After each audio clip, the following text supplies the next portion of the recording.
Let's go to the Luke 13, verse 16. Ought not this woman, being a daughter of Abraham, whom Satan has bound for these 18 years, be loosed from this bondage on Sabbath day? Jesus sees her identity beyond her affliction, and he sees her spiritual lineage. He knows that you are the sons and daughters of Abraham. You are part of a divine order that Melchizedek himself has blessed. You are sons and daughters of a spiritual stream, and that itself entitles you for your freedom. You are sons and daughters of a spiritual stream, and that entitles you for freedom. That entitles you for the blessing that Abraham had. But the problem was, her reality is very much different from the identity that Jesus sees of her. Because Jesus is now going to the root issue. Your identity is a son and a daughter of this house, yet Satan has bound you. And this is the problem when someone receives a promise and when someone receives a prophecy and their reality is so much more different than what the prophecy or the promise is. This is one of a very painful truth for a child of God, is when your life does not begin to reflect the identity that God himself calls you. Because you're a son and a daughter of Abraham. Abraham has the grace to govern. Nations were threatened by him. He had the ability to sustain himself. He did not need his father's inheritance. He left it all back, to the point that God himself said, I will be your excellently great reward. When he would travel, nations would tremble. Because when they saw Abraham, they saw nation.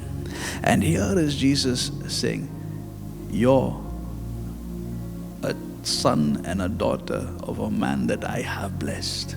I'm raising you up to who God has made you to be. But this woman, this son, this daughter, with such a remarkable identity, has been stuck in a limitation for more than a decade. She has a prophecy.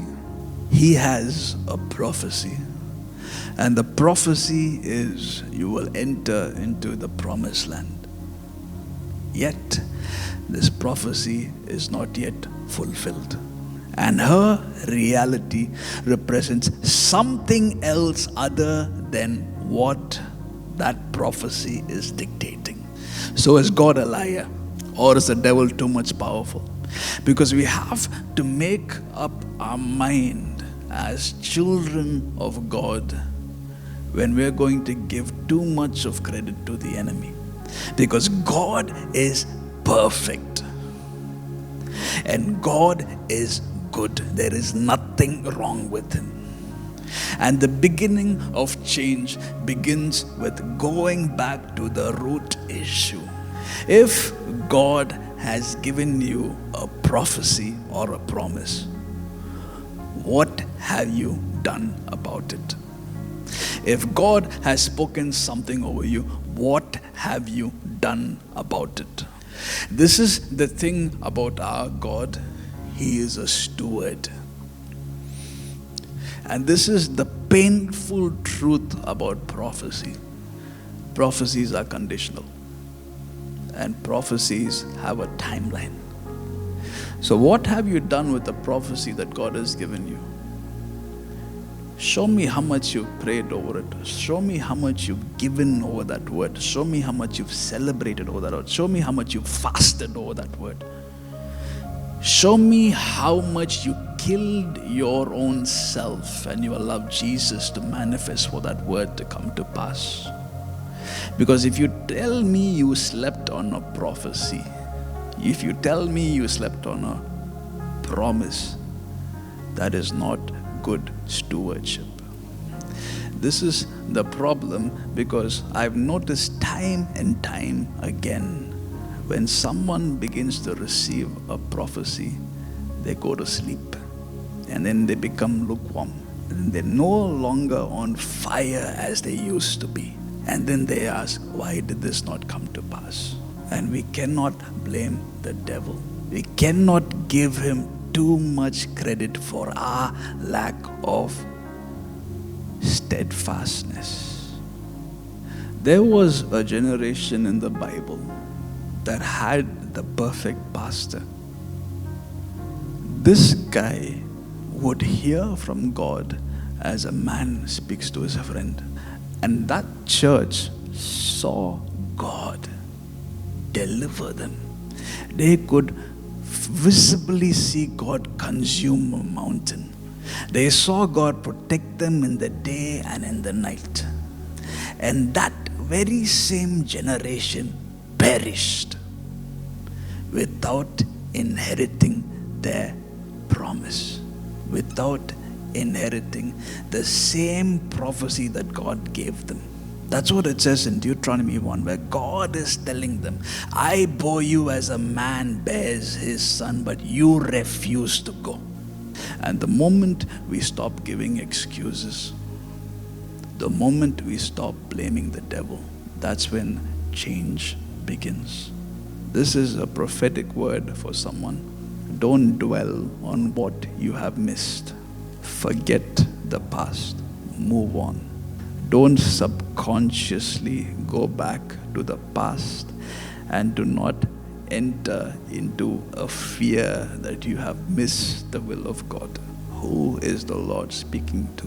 Because there is always something greater than a prophecy. That is Jesus. There is always something greater than a promise of a past that your heart tells you you've missed. And that is Jesus. And He is here in the room. The Spirit of the Lord is telling you, child of God, come back to the lover of your soul. He is faithful in leading you now. But this year, resolve in your spirit that I will never be lukewarm anymore. I will not have a moment without His presence in my life. Because when I abide in Him and when I allow His word to abide in me, I bear much fruit. And this year, you will bear much fruit. There is something greater than prophecy. That is the God of prophecy. And that is Jesus. And He is inviting you back to Him.